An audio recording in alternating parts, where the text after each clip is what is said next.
Iglesia Cristiana La Familia presenta un mensaje a la luz de la palabra, con el pastor Bernardo Ríos. A continuación.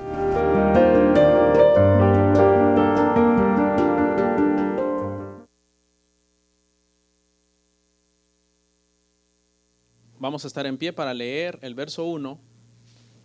Luego nos vamos a encomendar al Señor en oración y ya después nos sentamos. ¿Lo tenemos? Pasado el día de reposo, al amanecer del primer día de la semana, vinieron María Magdalena y la otra María a ver el sepulcro. Oramos. Padre, gracias por este día tan especial, un día en que aún los no cristianos entienden que se paraliza el mundo porque los cristianos celebramos tu resurrección. Y Padre, y si aún los no cristianos pueden ver eso, pues cuánto mayor nosotros que somos tus hijos debemos entender lo solemne de este día, lo importante de estar en tu casa. Reconocemos que moriste en la cruz, pero resucitaste al tercer día de entre los muertos. Y vienes por segunda vez a juzgar a los vivos y a los muertos, Padre. Ayúdame a predicar esta mañana, a ser preciso y a ser fiel a tu palabra, Señor. Amén. ¿Pueden sentarse, hermanos?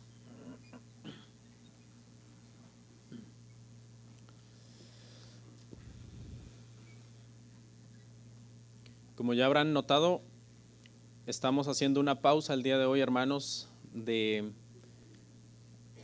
la epístola a los Hebreos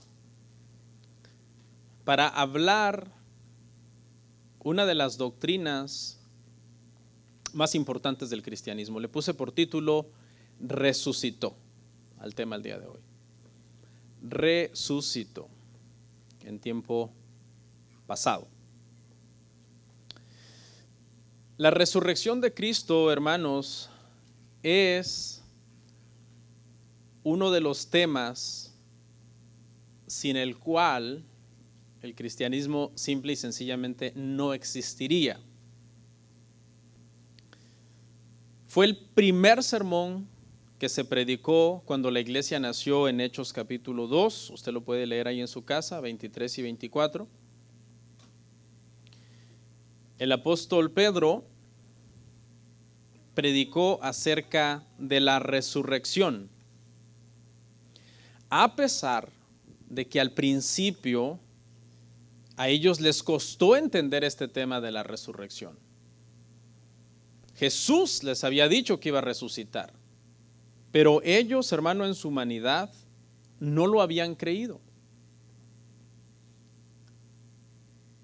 La pregunta que debemos hacernos entonces es, ¿por qué este cambio tan radical? ¿Por qué los apóstoles pasan de primero no dar crédito a que el Señor haya resucitado de entre los muertos, a que ahora el primer sermón que Pedro va a dar es sobre la resurrección de Cristo? Y es que toda duda se disipó de la vida de ellos cuando lo vieron vivo, parado frente a ellos. Así que es como si Pedro hubiera dicho, lo primero que tengo que decirles y por donde tenemos que empezar con este primer sermón cristiano es que Cristo resucitó, señores y señoras. Porque si Cristo no hubiera resucitado, hubiera dicho Pedro, yo no estaría aquí, sino que yo estaría en la playa pescando. Pero como Cristo resucitó, mi deber es estar aquí frente a todos ustedes y no puedo hablarles de ninguna otra doctrina del cristianismo antes de hablarles a ustedes acerca de que el Señor vive. Cristo está vivo. Deberíamos de aprender de Pedro. El domingo de resurrección no es para estar en la playa. Es para estar en la iglesia. El día de hoy, hermanos, es el día más importante en el cristianismo. Le digo, aún los incrédulos lo saben. Es cierto, Cristo puede salvar también el 3 de febrero, el 6 de julio, el 9 de septiembre. Cristo puede salvar todos los días. Pero como cristianos tenemos que reconocer que este día es muy importante para el cristianismo. No es un día como el resto de los días del año. ¿Sabe por qué? Porque ese primer día de la semana, lo que nosotros entendemos que es domingo, ¿ok? Ese primer día de la semana no solamente fue el amanecer de un nuevo día, no solamente fue el amanecer de una nueva semana, fue el amanecer de una nueva era en la historia de la redención de la humanidad. Ese día, ese primer domingo por la mañana, cuando Cristo se levantó de entre los muertos, inició una nueva era en la historia de la salvación. Porque esta resurrección confirmaba que todo lo que Cristo había dicho y hecho era exactamente la voluntad de Dios. Hasta la persona más irreligiosa, la persona más atea del mundo, sabe que los cristianos creemos que Cristo resucitó. Y que cuando decimos que creemos que Cristo resucitó, no estamos hablando de una forma metafórica, estamos hablando literalmente.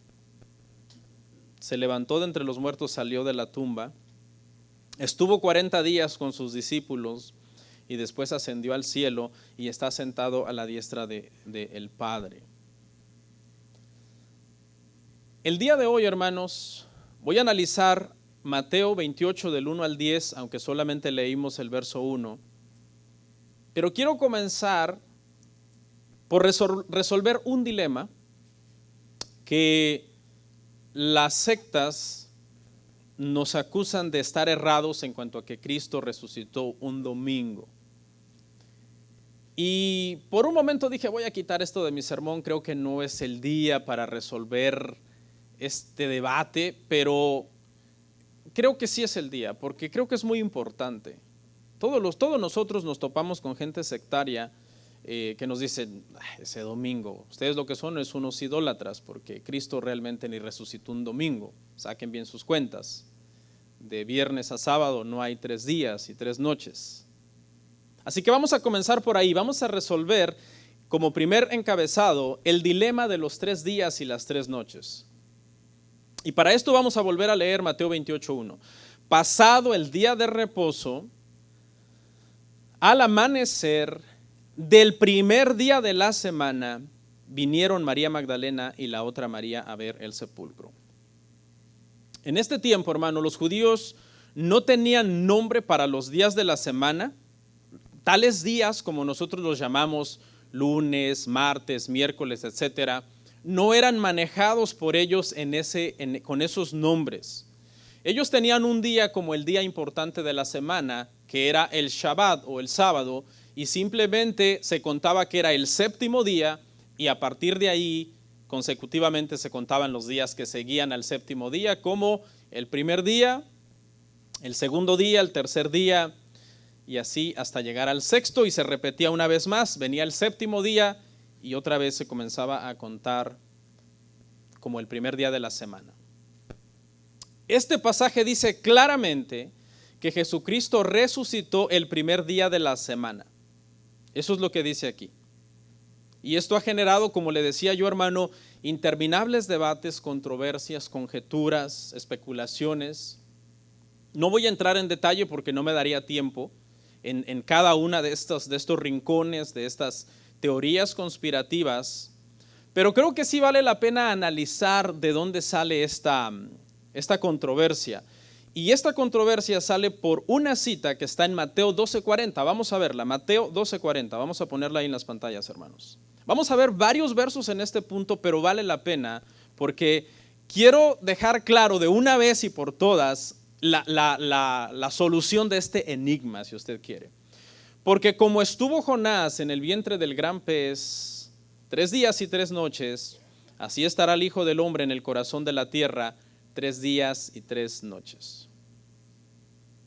Entonces, let's put it to rest, como dicen. Espero que ya resolvamos este problema y ya no sigamos con esas teorías conspirativas, o por lo menos no dejándonos engañar por las personas, que por lo general son sectas, todos los que atacan que el Señor no resucitó un domingo, que fue un sábado, y mueven la crucifixión para un miércoles, cometiendo un error, por cierto. Los judíos, hermano, medían el tiempo de forma diferente a como nosotros lo medimos, en varios aspectos. Para empezar, nosotros comenzamos nuestros días a la medianoche en nuestro calendario gregoriano.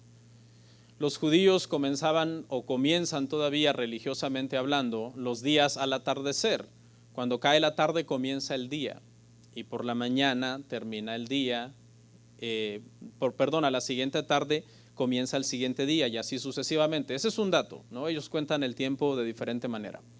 Algunas expresiones para referirse a tiempo no eran expresiones necesariamente exactas. Y vamos a ver versos, ¿no? Porque yo puedo decir esto, pero necesitamos algo que nos lo compruebe. Por ejemplo, vemos mucho la expresión en la Biblia 40 días y 40 noches. Entonces la gente podría sacar la cuenta, multiplicar 40 por 24 y decir, ok, tiene que ser un número exacto de horas X. Si multiplicamos 40 días y 40 noches, que son 24 horas, por 40 tiene que ser un tiempo exacto. La realidad, hermanos, es que era una mera expresión que no siempre significaba exactamente 40 por 24 para determinar la cantidad de horas. Algunas veces esa expresión se usaba para referirse a algo aproximado a un mes, que podía ser poco menos de un mes exacto si usted quiere, o poco más de un mes. En este sentido, la expresión 3 días y 3 noches también se refería a un periodo de tiempo X aproximado a 3 días, poco menos de 3 días, poco más de 3 días o 3 días exactos si usted quiere, pero el tiempo variaba. No se tenían que tomar 3 por 24 y multiplicar y decir por fuerza tiene que ser un tiempo de 72 horas. ¿De dónde dijo el Señor Jesucristo? ¿De dónde sacó el Señor Jesucristo que Jonás estuvo en el vientre de un pez 3 días y 3 noches? De Jonás 1:17. Usted lo lee en su casa. En Jonás 1:17 dice que Jonás estuvo en el vientre del pez 3 días y 3 noches. Desde ahí comenzamos mal si usted cuenta que Jonás estuvo en el vientre del pez exactamente 72 horas. Desde ahí ya comenzamos mal, porque es una mera expresión que no se refiere a una cantidad exacta de 72 horas. Amén. Pero, por si fuera poco, el punto que Jesús está explicando aquí no tiene que ver con el tiempo, no es en sí el tiempo lo que él quiere resaltar. El punto que Jesús quiere resaltar es que de la misma manera que el vientre del pez fue una especie de tumba para Jonás, de la cual Jonás salió vivo, de esa misma forma el Señor Jesucristo estaría en la tumba de la cual él también saldría vivo. Ese es el punto que Jesús está enseñando aquí. El punto es: yo voy a resucitar, yo saldré de la tumba y estaré vivo. Pero la gente se enfrasca en no nos importa si resucitó, no, si salió de la tumba igual que Jonás salió, sino lo que nos importa es que nosotros entendemos que son 72 horas exactas y no nos cuadra desde el viernes en la tarde para el domingo en la mañana. La realidad, hermanos, es que esto es un mero hebraísmo, se refiere simplemente a 3 días, pero esos 3 días podían ser contados incluyendo un pedacito del día 1 y un pedacito del día 3. Y eso es lo que vamos a ver el día de hoy, ¿ok? Eso es lo que vamos a aclarar en este punto. Entonces se contaba viernes como un día, sábado como un día y domingo por la mañana como otro día. Eso es lo que el hebraísmo significa. Si usted hablara esto con un judío verdadero, el judío no tendría ningún problema en entender este pasaje, porque ellos dicen, sí, es verdad, así es como nosotros medimos el tiempo. El problema es cuando usted quiere hablar este tema con un falso judío, con un judaizante o con un enemigo de la resurrección o de que Cristo es Dios, de que Cristo se levantó de entre los muertos o que son enemigos del domingo. Ahí está el problema. Ellos son los que no entienden porque ellos no saben realmente cómo los judíos verdaderos miden el tiempo. Ellos quieren que sean por fuerza 72 horas exactas y no les cuadra en sus matemáticas. Y no les va a cuadrar nunca porque tienen las premisas equivocadas para determinar la cantidad de tiempo. Este es el único pasaje, Mateo 12:40, que habla de 3 días y 3 noches. Y ya dijimos que no significa literalmente 72 horas. Pero hay, hermano, infinidad de pasajes en el Nuevo Testamento que simplemente dicen al tercer día, que dicen Cristo resucitará al tercer día, que ya no dice específicamente 3 días y 3 noches. Esa cantidad de pasajes es abundante. Yo los estuve viendo todos y nada más traje algunos, pero conté como 40 pasajes en los evangelios, en el libro de los Hechos, en las epístolas, que dice que Jesús resucitaría al tercer día. Alguien diría, pero siguen siendo 3 días y 3 noches, desde tu punto de vista. Pero desde el punto de vista de los judíos, esos 3 días podían estar representados por un pedacito del día 1, el día de en medio tenía que estar completo por fuerza, y un pedacito del día 3. Vamos a verlo, hermanos. Son varias citas, pero vale la pena aclarar este punto. Vamos a ver una de cada evangelio, una de los Hechos y una de las epístolas. Hay muchos, pero solamente vamos a ver esos. Mateo 17:23. Pónganle, hermanos. Y le matarán, mas al tercer día resucitará. Y ellos se entristecieron en gran manera. Ahí está, al tercer día. Y para los judíos, esos 3 días pueden ser un pedacito del día 1, el día 2 completo y un pedacito del día 3. Segunda cita, Marcos 10:34. Y le escarnecerán, le azotarán y escupirán en él y le matarán, mas al tercer día resucitará. ¿Ok? Vamos al siguiente evangelio, Lucas capítulo 18, verso 23. Después que le hayan azotado, le matarán, mas al tercer día resucitará.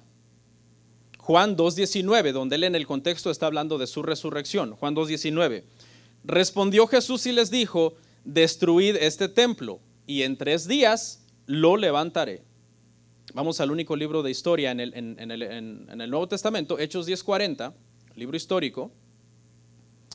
Hechos 10:40, a este levantó Dios al tercer día e hizo que se manifestase. Una vez más, al tercer día. Y por último, Primera de Corintios 15:4, dice así, dice, y fue sepultado, Primera de Corintios 15:4, y fue sepultado y que resucitó al tercer día conforme a las Escrituras.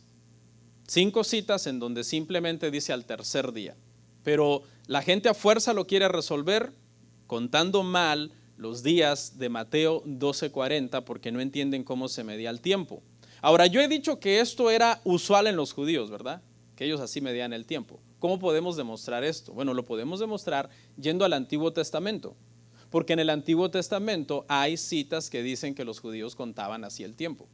Y hay varias, pero yo traje solamente una, por cuestión de tiempo, porque realmente lo que quiero es entrar al tema de la resurrección. ¿Ok?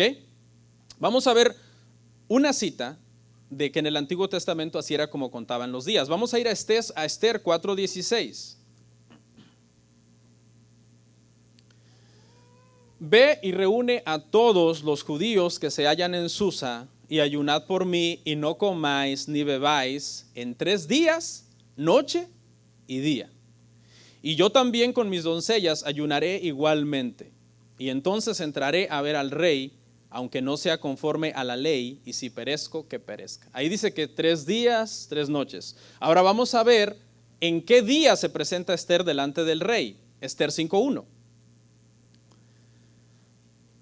Aconteció que al tercer día se vistió Esther su vestido real y entró en el patio interior de la casa del rey, enfrente del aposento del rey, y estaba el rey sentado en su trono en el aposento real, enfrente de la puerta del aposento. Este es el tercer día, contando el primer día, desde el día que ella dijo eso, como el día 1, el segundo día el día 2, y el tercer día el día 3. That's it. Es muy simple, es muy sencillo. Es muy sencillo, no se meta a YouTube a que se lo investiguen porque le van a empezar a hacer un montón de esquemas y un montón de dibujos basados solamente en no entender un hebraísmo sobre cómo se mide el tiempo. Ahora, les voy a demostrar que fue al tercer día, contando el día 1 como el primer día. El día que ella dijo eso, lo empezó a contar como el día 1. Y vamos a hacer la cuenta sencillamente aquí entre nosotros. Y le voy a demostrar que la expresión 3 días y 3 noches, si la tomamos literal, en realidad sería el cuarto día. ¿Están listos? Ok. ¿Qué día es hoy? Domingo. No lo contemos como el día 1. Contemos lunes, día y noche, 1. Martes, día y noche, 2. Miércoles, día y noche, 3. ¿Qué sería entonces el día que sigue? 4. O sea que la expresión, si la tomamos literal, 3 días y 3 noches, en realidad sería el cuarto día. Porque usted está queriendo meter por fuerza ahí 72 horas. Pero ¿qué día se presentó Esther? Al tercer día. Después de haber mandado a que ayunaran en una expresión hebraica 3 días y 3 noches juntamente con ella. Así de fácil. No nos quebremos la cabeza. Esa es la respuesta para este enigma, como muchos dicen, ¿no? La realidad, hermanos, es que Jesús es crucificado un viernes, puesto en la tumba antes de que se meta el sol, y desde ahí ya se empieza a contar como el día 1, ese viernes en la tarde. El día 2 está en la tumba, y el día 3, el domingo por la mañana, que no sabemos exactamente a qué hora resucitó, eso es verdad, eso no lo podemos determinar, solamente sabemos que fue pasado el día de reposo.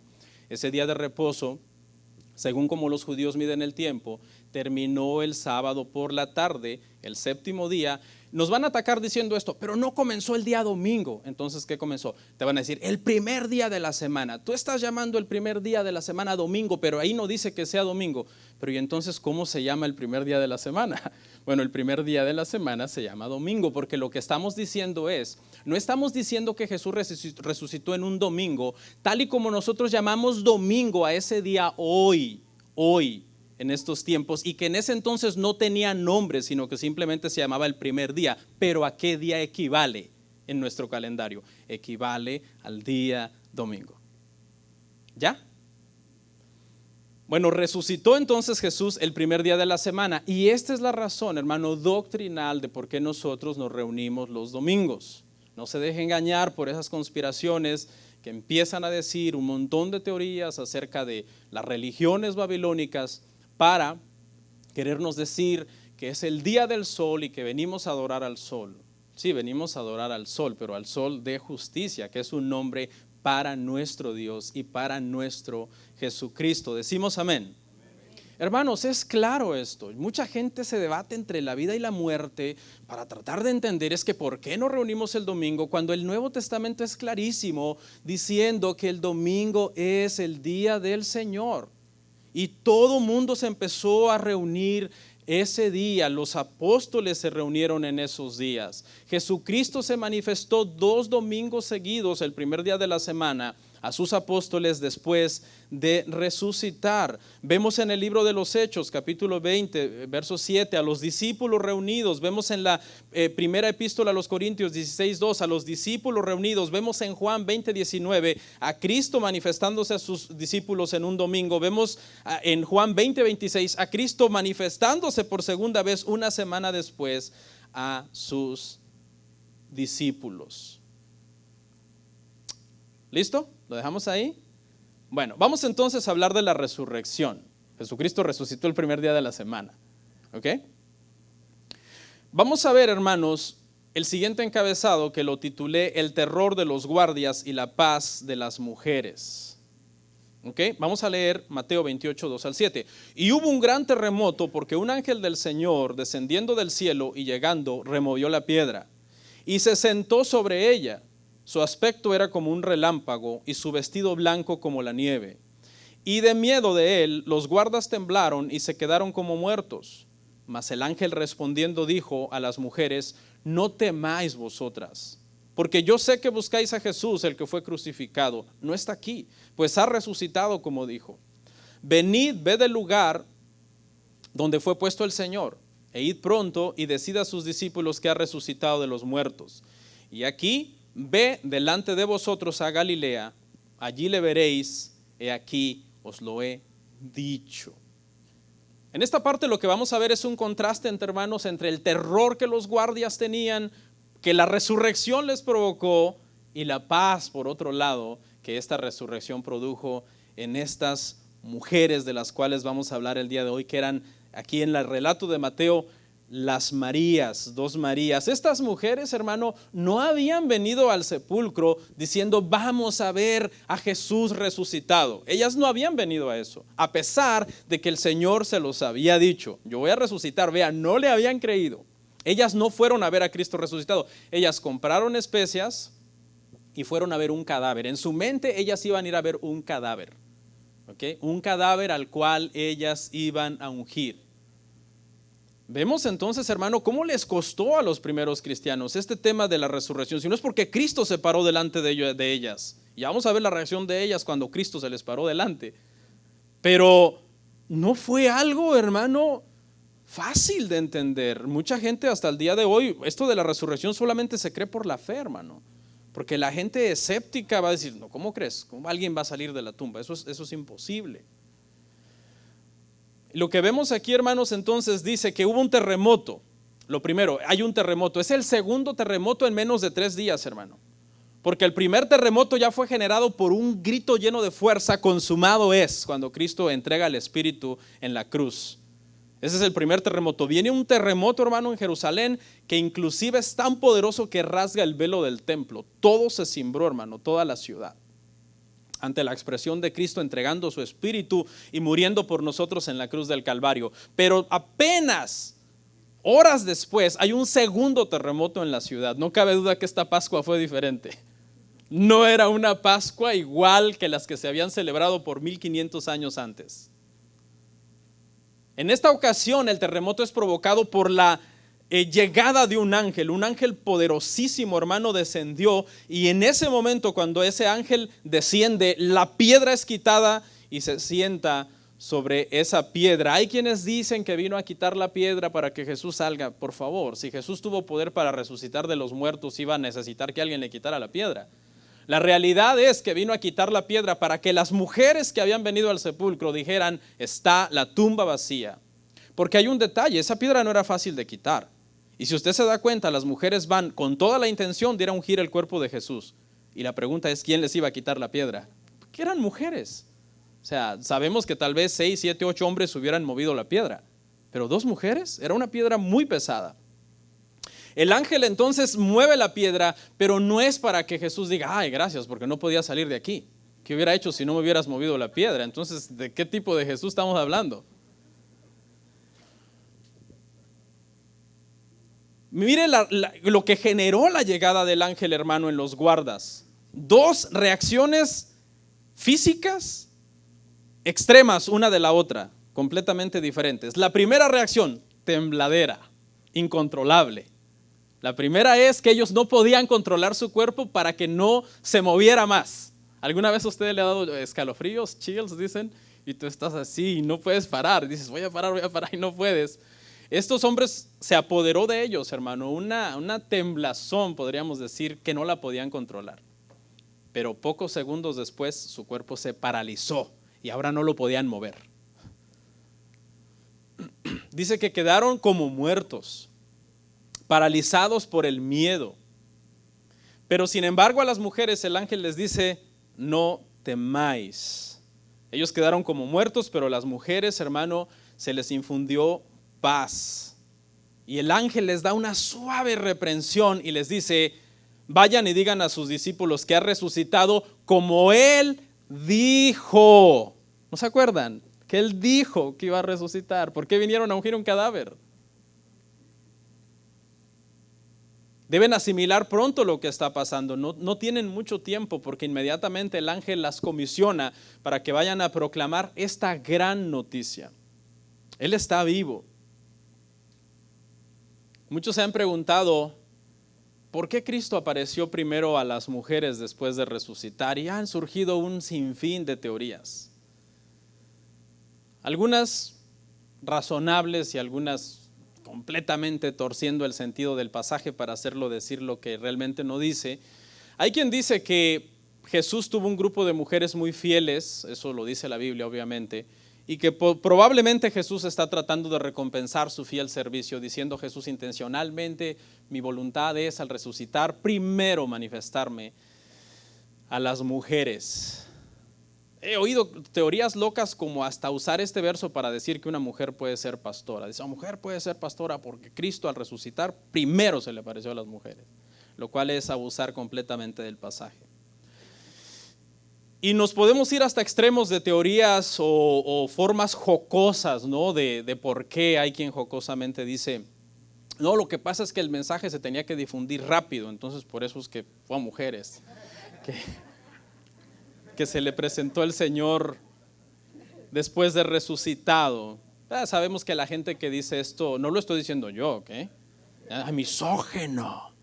No, sabemos que la gente que dice esto, hermano, lo dice por chiste, ¿no? Pero ¿cuál es la realidad? La realidad es esta, y la realidad es bien fácil. La realidad es, hermano, que la razón por la que Cristo se presenta a mujeres primero cuando Él resucita es porque ellas fueron las que fueron a la tumba cuando Él resucitó. ¿Y por qué no fueron los hombres? Bueno, el Evangelio de Juan es claro, dice que estaban encerrados porque ellos eran un target, eran un objetivo para el gobierno de ser arrestados porque ellos eran los discípulos de Jesús. Entonces las mujeres no eran un blanco para el gobierno no estaba buscando a las mujeres para arrestarlas, sino a los discípulos, a los varones, y esa es la razón por la que ellas van a la tumba. No, ellas no sienten que estén en peligro y por eso Jesús se aparece a los primeros que van a la tumba. Y es la respuesta teológica tan difícil después de tanta duda. Vamos a nuestro siguiente encabezado, del gozo a la adoración. Mateo 28, 8 al 10. Vea que vamos rápido, ya terminamos este análisis. Y le dije que al verso 10, del gozo a la adoración, Mateo 28, 8 al 10. Entonces ellas saliendo del sepulcro con temor y gran gozo, fueron corriendo a dar las nuevas a sus discípulos. Y mientras iban a dar las nuevas a los discípulos, he aquí Jesús les salió al encuentro, diciendo, salve. Y ellas acercándose abrazaron sus pies y le adoraron. Entonces Jesús les dijo, no temáis, id, dad las nuevas a mis hermanos para que vayan a Galilea y allí me verán. ¿Ok? Y esta es la parte clímax, hermano, del pasaje. ¿Ok? Esa es la parte clímax porque esta es la parte donde estas mujeres apenas comienzan su comisión de ir a llevar el mensaje a los discípulos que el Señor ha resucitado por el mensaje que el ángel les ha dado. ¿Ok? Por el mensaje, no han visto todavía a Jesús, simplemente van a llevar un mensaje que el ángel les dijo, pero por si les queda alguna duda, el Señor se les presenta delante. Y bueno, ese fue el clímax. Ellas llegaron a un clímax en donde no pudieron más y dijeron, este es Dios. Este es el que dijo que resucitaría. Nosotros lo vimos morir en la cruz, lo vimos haber sido puesto en esta tumba y ahora no está más en esta tumba. Esta tumba está vacía y Él está vivo delante de nosotros. El Señor les hace un saludo informal. Salve era un saludo de confianza y lo que está tratando el Señor es de hacerlas sentir tranquilas en ese momento. La reacción de ellas en automático, hermanos, es postrarse ante el Señor y adorarlo. Pues ha vencido a la muerte y ha cumplido cada una de las cosas que ha dicho. Los enemigos de la deidad de Cristo te dirán, solo lo reverenciaron como se reverenciaba un rey. Pero la palabra proskuneo, que es la palabra para adoración aquí, se utiliza para besar la mano, para doblar la rodilla, para reconocer, y es la misma palabra que en Apocalipsis se usa para todos los que están adorando al que está sentado en el trono, que es Dios, y al Cordero de gloria. Así que le extienden una adoración completa, una adoración total, reconociendo, tú eres el Señor. Tú eres Dios. Y para terminar, hermanos, quiero hablar de tres cosas. ¿Qué significa entonces la resurrección de Jesús? ¿Por qué es tan importante? ¿Por qué este día es tan importante en el cristianismo? ¿Por qué tenemos, hermano, una solemnidad tan grande para el domingo de resurrección? Bueno, ya le dije, no solamente fue el inicio de un nuevo día, no solamente fue el inicio de una nueva semana, fue el inicio de una nueva era en la historia de la salvación. Pero además le voy a dar otras tres razones. La primera, que su sacrificio fue aceptado por Dios. Pónganme la lámina que dice qué significa la resurrección de Jesús, y luego pónganme la número 1, que es que su sacrificio fue aceptado por Dios. Romanos 1:4. Romanos 1:4. Dice que fue declarado hijo de Dios con poder según el Espíritu de santidad por la resurrección de entre los muertos. Cuando Dios levantó, hermanos, a nuestro Señor de entre los muertos, se estaba diciendo que el sacrificio había sido aceptado, que había completado la expiación de los pecados del pueblo de Dios. Las exigencias de Dios para con los pecadores habían sido satisfechas por el Hijo. El Padre estaba complacido. Muchos han dicho, y me gusta, la resurrección de Cristo fue el amén del Padre a su ministerio. Hiciste todo lo que te dije que hicieras y dijiste todo lo que te dije que dijeras. Tu obra ha terminado y te reconozco esa obra con la resurrección de entre los muertos. Así de importante es, hermanos, el significado de la resurrección. Significa que podemos confiar plenamente en que todo el precio por nuestros pecados, hermano, fue pagado y nosotros no tenemos que pagar absolutamente nada por nuestros pecados. Alguien dirá, pero ¿qué de las buenas obras? Escuche, las buenas obras jamás producirán salvación, pero la salvación siempre producirá buenas obras. Y número 2, la resurrección también significa que el mundo puede ser salvo por su resurrección. Que el mundo puede ser salvo por su resurrección. Romanos 10:9. Que si confesares con tu boca que Jesús es el Señor y creyeres en tu corazón que Dios le levantó de los muertos, serás salvo. La doctrina de la resurrección, hermanos, es una doctrina de salvación.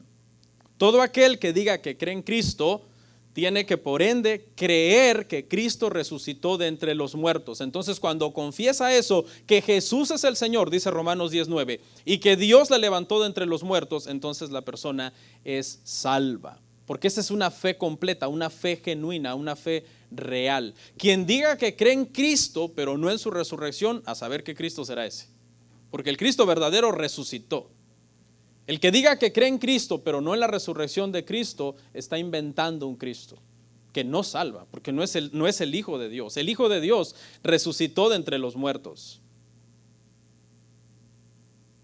Todo cristianismo sería vano sin la resurrección. Lo lee en su casa, pero Pablo lo dijo en 1 Corintios 15:14, si Cristo no resucitó, entonces vana es nuestra fe. Es tan importante la resurrección que cuando Pablo hace esta exposición en 1 Corintios 15, él les dice, Corintios, si Cristo no resucitó, ¿qué hacemos aquí? Comamos, bebamos, hagamos lo que querramos con nuestra vida, vivamos perdidamente, si de todos modos ustedes dicen que Cristo no resucitó. Así de importante es la resurrección. La resurrección es una doctrina de salvación y es una doctrina también de santificación, porque si creemos en la resurrección no podemos entonces comer y beber y hacer lo que se nos pegue la gana. Estoy hablando ahí en el sentido de que esas frases comer y beber se hagan desde un punto de vista pecaminoso, es decir, como yo hago lo que quiero, no que comer sea malo. Pero el apóstol Pablo la está usando en ese sentido. Bueno, si no hagamos lo que querramos si no resucitó, pero él resucitó, por lo tanto no podemos hacer lo que queremos. Eso es el mensaje que les está queriendo decir ahí. Y por último, hermanos, la tercera razón significa que los que creen un día serán resucitados. Todos los que creen en Cristo para salvación un día serán resucitados. Filipenses 3:21, nuestra última cita de hoy. El cual transformará el cuerpo de la humillación nuestra para que sea semejante al cuerpo de la gloria suya, por el poder con el que puede también sujetar a sí mismo todas las cosas.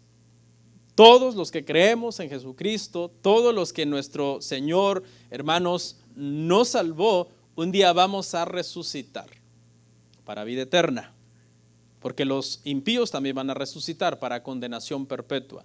Pero la diferencia radica, hermano, en que nosotros resucitaremos con un cuerpo semejante, dice aquí, al que el Señor tenía, un cuerpo glorificado. No habrá más enfermedad, hermanos. Mire, yo ahí tengo mi mesita de noche a la par de mi cama, y en estos meses pasados que me sentí mal de salud, un montón de pastillitas, hermano. Uno anda buscando a ver qué te ayuda. Y los que pasamos los 40 ya me van a entender, van a ver su gabinete ahí. Ya nada más los quita uno para mover el polvo y los vuelve uno a acomodar. Pastillas hasta para la memoria, para que no se te olvide tomarte las pastillas. Pero un día todo eso terminará, hermano. Para empezar, con nuestra muerte terminará. Y ese tiempo en que estaremos muertos será un tiempo en que el Señor va a tardar todavía según Él, ¿verdad?, lo haya designado, y luego Él va a venir y vamos a ser resucitados con el Señor con un cuerpo de gloria, con el cual no volveremos, hermano, nosotros a morir, ni a enfermar, ni a estar tristes. Se acabará la ansiedad, se acabará la depresión, se acabará la angustia, la preocupación, las deudas, el estrés que mata a un montón de gente, hermano. Se acabará todo eso, porque en ese nuevo cuerpo, imagínense esa belleza, hermano, que le estoy describiendo, porque más de alguno de ustedes ahorita está con un gran dolor. Ay, imagínense no dolor, no preocupación, no estrés, con nuestro Señor.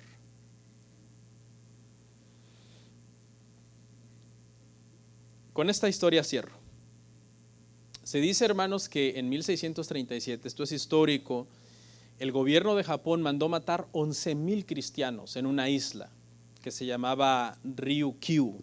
Una isla que se llama Ryukyu. El gobierno japonés mandó matar 11,000 cristianos. Oiga bien, 11,000, hermano. Pero las personas que los ejecutaron dijeron: estas personas creen en la resurrección de Cristo, creen en la resurrección de su Salvador, y también creen que un día van a ser resucitados. Y los odiaban tanto que dijeron: bueno, vamos a complicarles la resurrección, vamos a decapitarlos, vamos a enterrar los cuerpos en un lugar y las cabezas en otro lugar lejano, por lo menos para estorbarles un poco su resurrección. Y entonces existe un cementerio de cabezas de cristianos. El detalle es que el Señor no tiene ningún problema en volverlos a unir al cuerpo. Porque el día, hermano, que el Señor nos resucite a sus hijos, no importa qué nos hayamos hecho, polvo, gente que murió quemada, gente que murió quizás, hermanos, cercenados de su cuerpo, y no quiero ser tan gráfico, pero es una realidad, no importa. Si te come un tiburón, a los primeros cristianos se los comían los leones, las fieras. El Señor tiene poder y nos va a resucitar de entre los muertos, hermano, y nos va a dar un cuerpo como el de Él. Las tumbas, hermano, de los grandes líderes de las formaciones de religiones, los cuerpos de esos líderes están ahí. La tumba de Mahoma está ocupada, la tumba de Buda está ocupada, la tumba de Confucio está ocupada, pero el cuerpo de Jesús no ha aparecido. ¿Se acuerda, hermano, el luto que tenían en la casa de Lázaro cuando Lázaro murió? Gran luto, hermano, todo mundo llorando, profesionales de música ahí tocando, las plañideras llorando, que eran lloradoras profesionales.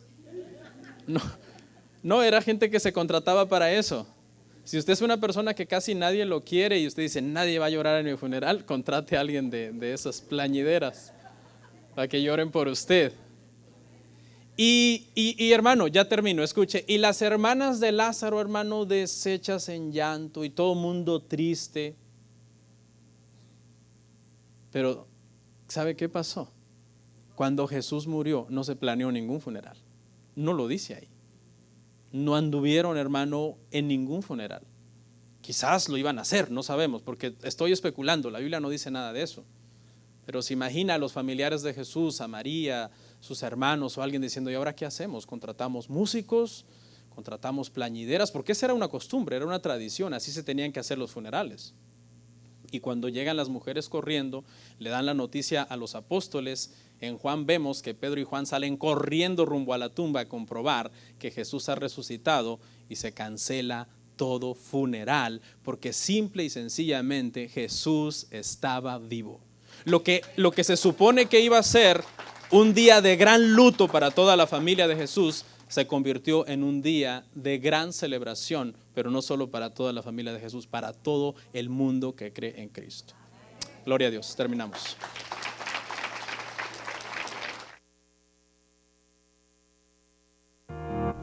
Comparte, suscríbete, dale like.